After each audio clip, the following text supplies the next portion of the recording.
বান্দাদের কল্যাণের জন্য বাবাকে আল্লাহ দুনিয়ার জমিনে রাখে।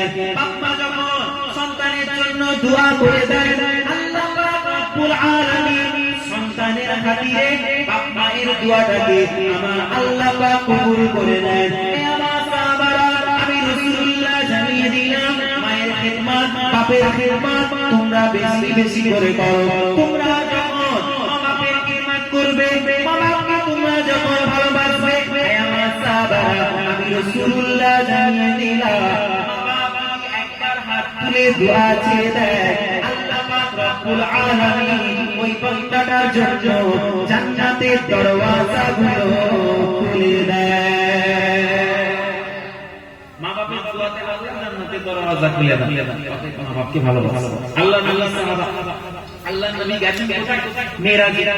মা বাবার কথা একটা বলি শুনুন যুবক ভাইরা, মা বাবা আল্লাহ নবী গেছেন মেরাজে। আল্লাহ নবীকে জান্নাতের মধ্যে যখন প্রবেশ করেছেন, দেখছেন কোরআন তেলাওয়াতের আওয়াজ পাওয়া যায়।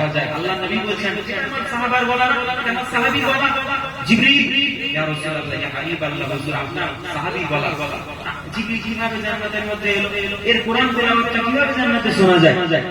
আল্লাহ নবী প্রশ্ন করছেন, জিবরিল বলছেন, ইয়া রাসূলুল্লাহ, ইয়া হাবিবাল্লাহ, হুজুর গতকাল রাত্রেবেলা এই সাহাবীর আম্মা অসুস্থ ছিল, বিমার হয়ে বিছানার মধ্যে শুয়ে ছিল।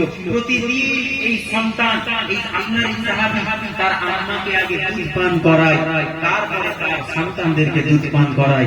কিন্তু ইয়া রাসূলুল্লাহ, ইয়া হাবিবাল্লাহ, হুজুর গতকাল রাত্রেবেলা এই সাহাবীর আম্মা জানটা অসুস্থ ছিল, হঠাৎ ঘুমিয়ে গেছে। যখন কাটুরিতে করে পেয়ালায় করে তার আম্মার জন্য সাহাবী দুধ নিয়ে গেছে। ইয়া রাসূলুল্লাহ, আপনার সাহাবী লক্ষ্য করলেন তিনার আম্মা ঘুমিয়ে গেছেন, শুয়ে গেছেন।